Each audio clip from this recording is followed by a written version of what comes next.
暴雪末日重生後，我綁定了列車空間，上輩子的那輛末日列車，這次將成為我的主場。放假期間，男友帶着我去見家長，哪裡知道在返程的時候，我們被暴雪困住。後來隨着時間推移，遲遲沒有救援，電力系統崩潰，列車內冷得如同冰櫃。在物資匱乏之下，為了一口吃的、一件衣服，大家互相搶奪，互相廝殺，人性的惡被展現得淋漓盡致。我的衣服也被男友扒乾淨，送給了早和他出軌的對象，而後我被他們聯手推下列車，活活凍死。重來一回，我卻意外地綁定了這趟末日列車，外面暴雪紛飛，只有這輛列車裡溫暖如春，物資堆得滿滿當當，甚至還能吃上熱氣騰腾的飯菜。現在由我來掌控他們的生死。時間回到重生後，看着破舊凌亂的屋子，我明白自己重生了。這是我到男友家的第2天，外面飄着小雪。這個時候，沒有人知道再過1個月，極寒末日即將來臨，而那輛開往 B 市的飛鷹號會變成一趟末日列車。按道理，我應該半個多月後才回來，但男友說因為工作優異，好幾年沒回家了，領導特准他請長假。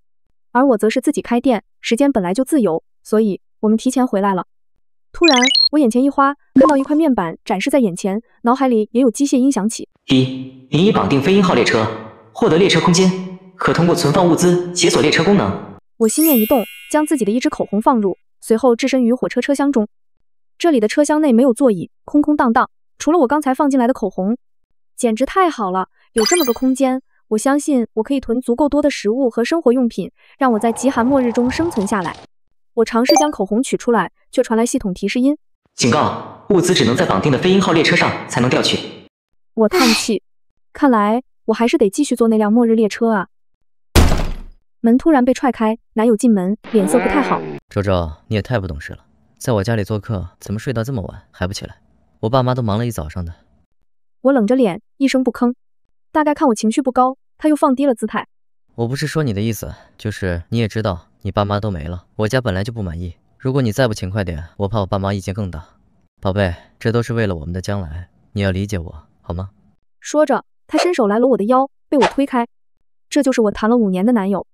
他開始對我噓寒問暖，什麼都不讓我做。雖然後來也一般，但我也不是那種任性的人。何況2人多年的感情也就這麼維持着。爸爸是在我小時候就離開了我，而媽媽在2年前離開的。我一直沒有辦法走出這種痛苦，甚至一度抑鬱，是男友一直陪在我身邊。這回也是他說帶我回老家，說他爸媽想見見未來兒媳婦。甚至在通電話的時候，他爸媽也是一副老實憨厚、熱情歡迎的樣子。我答應了，只是沒想到他老家居然是在深山裡，要不是知道男友工作單位還可以，我都懷疑他是不是要把我賣了。他家裡很舊，周圍有鄰居建了新的樓房，他家依然是我小時候見過的那種泥瓦房。昨天男友還很拘謹。周周，你不會嫌棄我吧？我爸媽都是農民，背朝黄土面朝天的，能供我上大學已經很不容易了，所以家裡就破了點。不過你放心，我肯定会努力掙錢，在城裡買房子，讓你還有我們將來的孩子過上好日子。我聽了很開心。錢什麼的我並不在乎，因為我爸媽留給了我不少錢，房產也是有的，足夠我和男友還有將來孩子躺平一輩子。對我而言，最重要的就是對象的人品。本來我以為男友父母也如同當初那個電話裡說的一樣，熱情迎接我，對我關懷備至，體貼入微。可我沒想到，他們卻嫌棄上了我。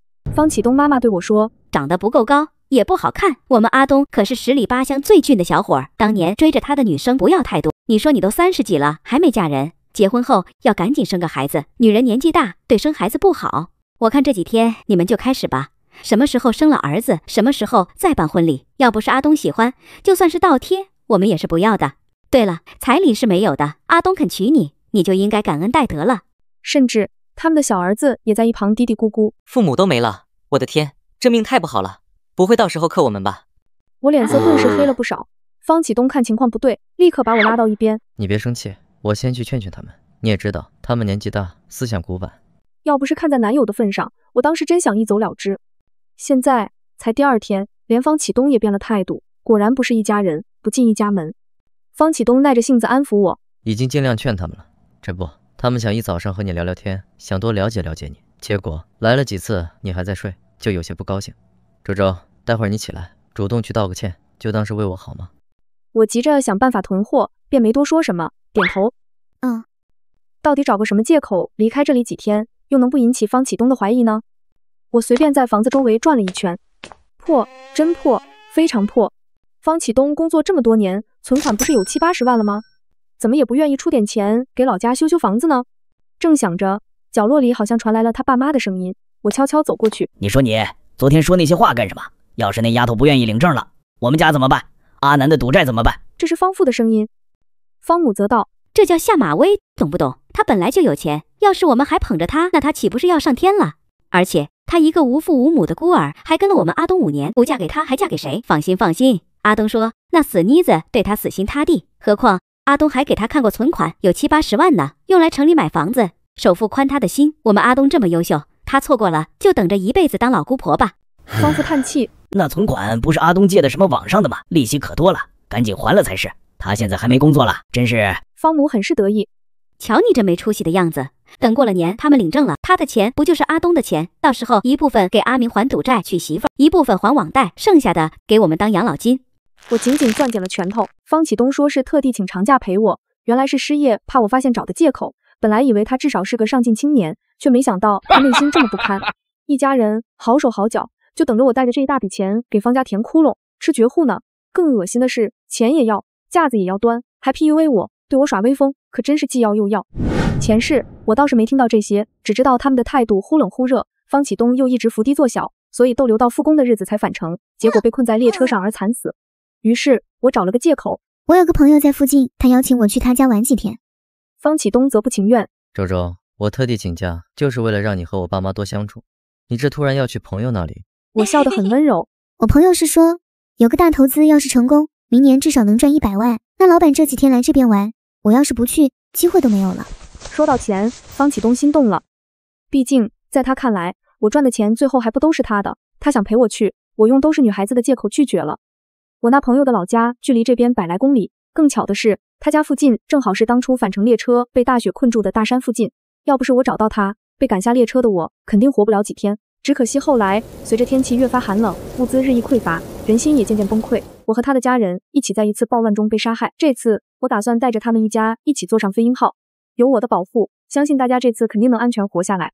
我把事情和彤彤說了一遍，起初他眼神裡帶着懷疑，甚至忍不住笑道：周周，你是不是電視劇看多了？什麼重生、極寒末日、列車空間，這也太離譜了吧！我没有急着辯解，當着他的面想把他桌子上的一個小掛件收進空間，腦海裡跳出機械音：警告，不可以將別人的東西收進空間。我想了想，這掛件賣給我吧，我給你轉100塊。彤彤無語：什麼呀？你喜歡，送你啦。我點頭，然後說：看好了，掛件現在是我的，我收進空間。彤彤愣住了，隨後他發出感慨：居然是真的。我說：現在我拿不出來，必須飛鷹號上才行。他回過神後，徹底相信我的奇遇，然後把他家人召集在一起。他父母一臉懵，還沒反應過來。倒是他在學校讀氣象學的研究生的弟弟風朗分析道：最近極端氣候的數據確實有異常，我研究過，北方的冷空氣下壓頻率越來越高，異常值遠超往年平均線。我之前跟導師說過，但他們不信，覺得只是階段性波動，所以我提前請假回家。本來是打算帶你們去找個地熱活躍的地方避寒的。他頓了頓，看向我，想不到周周倒是有這樣的奇遇，雖然和我原本設想的方式不一樣，但我也覺得極寒天氣的確很快就會降臨。話音剛落，彤彤抬手就給了他腦袋一巴掌，教訓道：臭小子，什麼周周，叫周周姐，你禮貌呢？風朗笑了笑，撇過頭去。那咱們家怎麼辦？彤彤的母親擔憂地開口。我深吸口氣，把重點說了出來。我能保證大家安全，但必須跟我一起坐上那趟飞鷹號列車，那裡才是唯一的庇護所。現在距離極寒還有不到1個月的時間，我們必須抓緊準備物資。彤彤的父親猶豫道：可咱們在這偏遠山區，家裡的房子根本賣不出去，錢從哪兒來囤貨？我可以回城裡把房子抵押貸款，能拿到一大筆現金。你們這裡就算刷信用卡借網貸，也要盡可能套現。我們沒有時間了，能囤多少算多少。說到這裡，我的語氣格外堅定。短暫的沉默後，彤彤終於下定決心：行，周周，我們聽你的。而我心裡很清楚，我能毫無顧忌的囤貨時間只有半個月，否則方啟東那邊會起疑的。相信有風朗在，囤什麼貨不用我多說。你們囤好貨，半個月後我再來都收進空間。現在我要回城裡去抵押我的房子，我盡量多買點東西。不過為什麼只有半個月時間？不是距離返程還有1個月時間嗎？我一時噎住。不該問的別多問。我和彤彤說了上輩子發生的具體事，和他家人倒是沒說太清楚。但我想了想，然後道：你和他們說吧，說清楚點，大家才好心裡有數，防着那些壞人。回到城裡，我直奔銀行和房產中介。把手裡的房子抵押貸款，拿到了一筆可觀的現金。拿到錢的那一刻，我的心裡有種說不出的暢快感。前世被困的時候，食物和物資短缺到令人絕望，還有各種危險。而這一次，我可以提前把一切都準備妥當，徹底掌握主動權。接下來，我開始瘋狂採購吃的和喝的基本保障，所以米面糧油是不可或缺的。我的空間總共16节車廂，我打算10節車廂用來囤食物。說幹就幹，我先租了個巨大的臨時倉庫，買空了好幾個店鋪的米面糧油，接着是一些蔬菜、罐頭，當然調味品也是要的，除了吃飽，還要吃好。至於水，當然是桶裝水個，只是水體積太大，有些占地方。我嘆氣，不過既然是極寒，只要保證車廂內有熱量，可以喝雪水。看着一車車的貨物從超市、倉儲送到我租来的臨時倉庫裡，我滿足到不行。晚上趁着沒什麼人，我進入倉庫，開始把物資收進空間。然後腦海裡響起機械音：解鎖能量轉化模塊，列車能吸收外界極寒能量，轉化為供暖和照明，車廂溫度恆定在20攝氏度。我驚訝，這麼說，電的問題根本就不用擔心了。食物已經囤了2節車廂，但根本就不夠。我繼續去買東西。這個時候，方啟東給我打來了電話。周周，你在哪兒？我有些不耐煩。不是說了在彤彤家裡？是吗？可是我有朋友說在 B 市看到了你。我心裡一個咯噔，想了想，我問：你什麼意思啊？不相信我？方啟東，怎麼我現在連這點自由都沒有了？不是，我这不是擔心你有什麼事嗎？周周，我是關心你。我冷笑，是關心我的錢吧？我深吸一口氣，盡量讓語氣柔和。我知道，但是彤彤失戀了，我只想多陪陪她。那你什麼時候回來？半個月吧。這麼久？不是，周周，你在搞什麼？我提早回來是為了讓你和我爸媽多相處。你現在這樣，實在是辜負我一片苦心啊！難道我爸媽，你未來的公公婆婆比你的朋友還重要？我也有些生氣。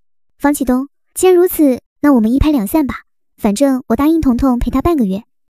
原本我忍着他，不過是想報復他們一家人。現在覺得，如果要我繼續這麼忍氣吞聲，只為了報復，那還是算了。重來一世，我自己好好生存才是重點。畢竟那種極寒末世，他們肯定也活不了多久。我直接把電話掛斷。沒一會兒，方啟東電話繼續打來。果然，他前期投入那麼大，甚至不惜借網貸，怎麼可能放棄我這棵搖錢樹呢？電話那頭的方啟東語氣很卑微：對不起，周周，剛才是我的錯，我和你道歉。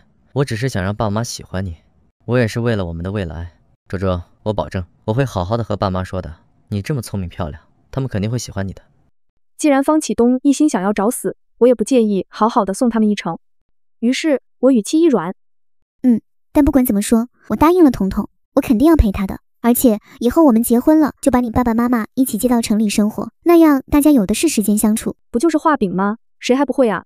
聽到我這樣說，方啟東的語氣興奮極了。好，等你玩好了，我去接你吧。我聲音甜甜的。好啊。掛斷電話後，我得繼續囤貨，現在買的東西才塞滿2節車廂。於是接下來的時間，我除了買，根本沒做別的。當然，我也拉了個微信群，裡面是我、彤彤還有瘋了。囤點藥品，我們這邊小鎮上藥不是很齊全。現在很多地方因為大雪封路了，所以這邊物流也停了。我回復：好的。我去了藥店，買些什麼藥品好呢？普通的感冒藥、止痛藥、消炎藥是必備。雖然是極寒天氣，但如果死的人過於多，難免會產生細菌。酒精、口罩、防護服之類的也必不可少。冬天的話，凍瘡膏、防裂手霜、護唇膏之類也應該準備一些。還有一些創口貼、繃帶、止血粉、止血帶、消毒棉球、碘伏、外用抗生素軟膏、燒傷膏、跌打損傷藥膏、退燒藥、抗病毒藥、抗菌口服藥、抗生素片、消炎栓劑、腸胃藥、緩解過敏的抗组胺藥，以及一些兒童或老年人用的基礎藥品。我甚至買了些可以長期保存的口服維生素、補鐵補鋅藥、止瀉藥、解毒藥、眼藥水、耳藥水和基本的注射針劑或急救針劑，以備不時之需。反正我錢多，還有空間。當然，食物買多，大家不會覺得什麼。要在一個店裡買太多，容易被懷疑，所以我幾乎跑遍了 B 市各個藥店，才囤得差不多。接下來得買一些鍋碗瓢盆，做飯、吃飯必須要用，買這個倒是不怎麼費力，隨便買了幾套。然後是御寒的衣物和裝備，還有一些生活必需品。按照我和彤彤他們的溝通，他們囤的物資大概可以装2節車廂，所以我便預留着。看着滿滿當當的物資，我整個人興奮的不行。隨後，腦海裡的機械音此起彼伏的響起：解鎖生產循環艙，能將食物、種子、藥材放入循環艙進行培育和再生。解鎖净水系統，能净化雪水、污水，源源不斷提供飲用水。解鎖防禦系統，指定車廂形成防禦屏障，外人无法強闖。我驚訝，這麼說，水的問題我也不用擔心了，而且還能生產循環。看來米面蔬菜也能自己種了。還有，我最擔心的安全問題，現在也有屏障，簡直完美。錢花的差不多，2周的時間也不知不覺的過去了。我重新回到了彤彤家，看着他們滿屋子的物資，心裡安穩了不少。我把这些物資都送給你。我笑着點頭，隨手一收，滿屋子的東西瞬間就消失在空氣中，只留下一片整潔。畢竟這一手我只在彤彤面前表現過。所以這些東西都到你的空間裡去了嗎？點頭。只有在飛鷹號上才能取出來。確定嗎？當然了，系統還能騙我嗎？但剛說完，我又有點不確定，畢竟我沒實驗過。我拿出手機，我看看最近有沒有票。這是飛鷹號開往 B 市的列車票，你可以去實驗一下空間功能。我接過票，心裡微微一震，沒想到他考慮的這麼周全，點了點頭。好。風朗開車送我，彤彤也跟着。到了火車站，風朗打算跟我一起去。天寒地凍，你一個女孩子出門不安全，我跟着你可以保護你。對，周周有什麼事就使喚他。說完，他就開車離開，我心底有些暖意，也沒拒絕。寒風刺骨，我緊了緊外套。這天越來越冷了啊。是啊，我老家都停電1天了。啊，10幾年都沒停這麼久了吧？哎呀，山裡嘛，大雪壓壞了線路，你是不知道。我爸說那雪都有個5、6歲小孩那麼高了。我們那兒倒是常常下雨，真是奇怪了。我和風朗對視一眼，心裡都微微一緊。看來這一次的極寒到來似乎早有徵兆，只是大家都當作平常天氣異常了。畢竟以往山裡每年也會有大雪，但雪很快就融化，停電也只是偶爾發生，過後都沒什麼大事。我們加快腳步向前走去，我的視線裡出現一個紅色大衣的女人，她一頭大波浪捲，大冬天穿得很清涼，露出大長腿，惹得路人頻頻看向她。我也緊盯着那個女人，眼神有些冷。你認識她？是黃巧兒，我那個男朋友的出軌對象也是他的同事。上輩子就是他和方啟東一起把我推下列車的，我還以為他們是在列車上偶遇，看來不是，估計是商量好的。偷情很刺激吧？這一世我會讓他們更刺激的。我們走吧。現在不是找那對狗男女算賬的時候。現在快過年了，往 B 市方向的人很少，偌大一節車廂，除了我和風朗，只有寥寥幾人。我坐在靠窗的位置，風朗坐在靠過道的位置，他身形高大，肩膀寬厚，可以替我擋住別人的視線。我心隨意動，調出一包方便麵，真是太神奇了。我繼續把方便麵放回空間，如此操作了幾次，我們總算確定，在這趟列車上，空間的確可以使用。我們坐了一站就下車了，準備買回去的車票。剛買完票，方啟東的電話就打來了。我皺眉，忘記了，他今天說要去彤彤家接我的。喂，周周，我這邊臨時有點事情，明天再去接你吧。我冷笑，心裡瞬間明白了，因為黃巧兒來了吧？沒想到兩人如此如膠似漆，這麼點時間都不放過。我記得上輩子，方啟東好像在過年前也出去過幾天，說是去給一個朋友幫忙，留我一個人面對他父母的陰陽怪氣和冷嘲熱諷。沒想到真相居然是和黃巧兒偷情。既然這麼相愛，上輩子為什麼還想和我結婚呢？哦，對了，這黃巧兒家境一般，她家3個女兒1個弟弟，都等着他們嫁人換彩禮，給弟弟造房子，哪裡還有錢啊？想不想去看戲？我疑惑地看着他，他笑着說，距離方啟東那邊村子最近的鎮子上只有4、5個賓館，那兩人想見面，肯定選擇其中一個。你難道不想讓他們出點血？我愣住了，你的意思是？風朗掏出手機打了個電話，我有個朋友就在那個鎮子上，他對那邊很熟。不到半個小時，風朗的朋友就查到了消息，他給方啟東打去了電話。方啟東，你在如意賓館312房間吧？我和於周周認識，如果不想我現在打電話讓他來，就老老實實給我5萬塊。電話那頭的方啟東明顯慌亂。你是誰？你想幹什麼？風朗冷笑，我拍了些照片，你想於周周看到嗎？5萬塊，過時不候。5萬？你瘋了嗎？方啟東的聲音拔高了幾度，風朗神情淡淡的。行，那我現在就打電話給於周周。最終傳來方啟東咬牙切齒的聲音。好，我轉賬。我要現金。那我給誰？會有人去拿的。掛斷電話，他說，算給你的精神損失費。我搖頭，不用了，給你那個朋友吧。風朗欲言又止，我說，有什麼話就直說。他深呼吸一口氣，問我的朋友是被他哥嫂趕出家門的，他一個人不知道能不能讓他一起上車。我想了想，問他可靠嗎？像你和你姐姐這樣可靠？風朗點頭，他救過我，你放心，我會保護你的。如果他有什麼異心，我肯定第一個收拾他。這點我倒是不擔心，上一輩子風朗和他的家人就是一心護着我的，而且面对列車上那么多心思各異的人，我的確需要一些自己人。上天給我重生的機會，還給我空間，也不是讓我自私自利一個人生存，大概也想拯救一些無辜者吧。不知道是不是因為風朗的那個電話，第二天方啟東就說事情處理好了來接我，之後又反悔了，說要過幾天。我看着風朗，怎麼回事？他說我那個朋友看他不順眼，揍了他一頓，他該住院了。原來如此，方啟東大概怕受傷的事我要問東問西，索性遲一點來接我。就這樣，時間又過去了1周。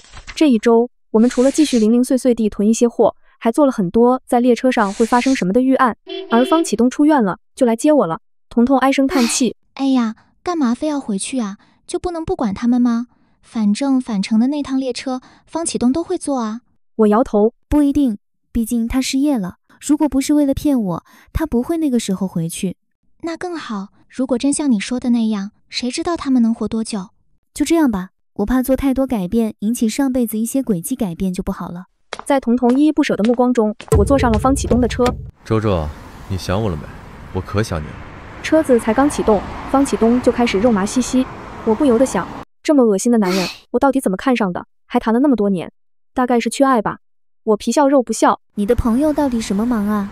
要你幫這麼久？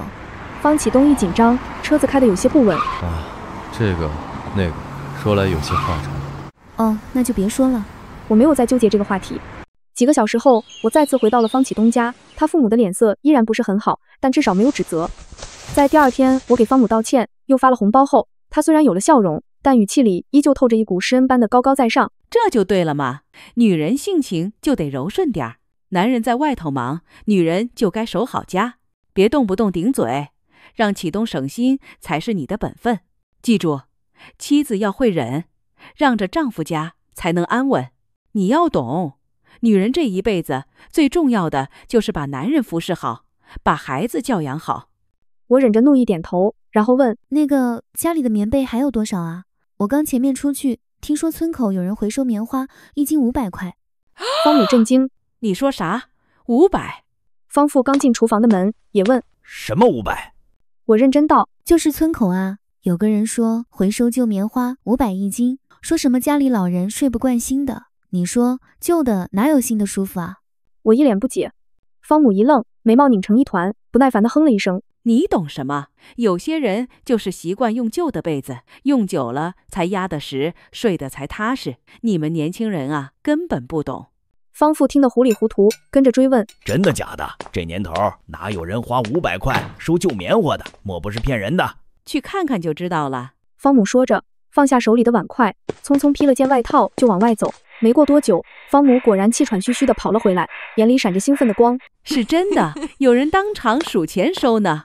快把家裡的棉被都搬出去。方父一聽，也顧不上懷疑了，立刻捲起袖子，把櫃子裡的厚棉衣、舊棉被一股腦兒往外抱。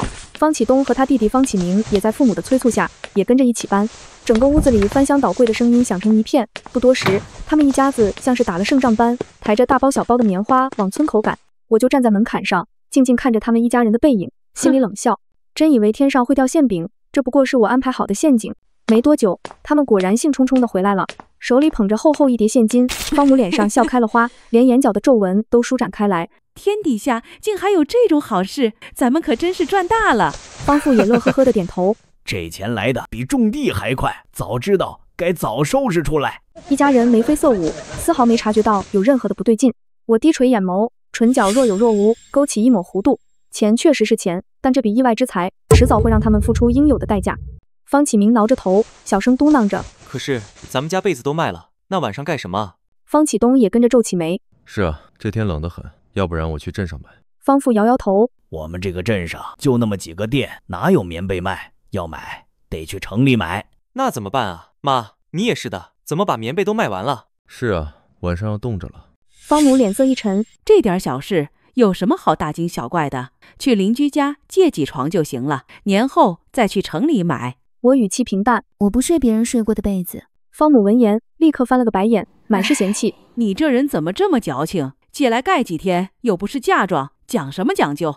我一臉無辜，慢悠悠補了一句：我已經從村子裡一家人那兒租了新的，乾乾淨淨的，睡幾天就還回去。方母一愣，臉色頓時陰沉下來，冷聲譏諷：有錢沒處花，真是敗家。我低低笑了一聲，卻沒多解釋。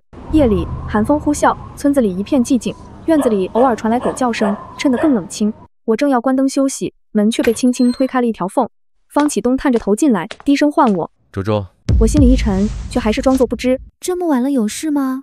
他走進來，帶着幾分欲言又止的神色，硬着頭皮說道：“我想今晚跟你一起睡，天氣這麼冷，正好暖暖被窩。”我立刻起身，神色冷淡：“不行，你媽媽不是說了，雖然來男方家，但沒結婚，男女就是要分開睡，否則會壞風水的。”他臉色一僵：“這不是情況特殊嗎？”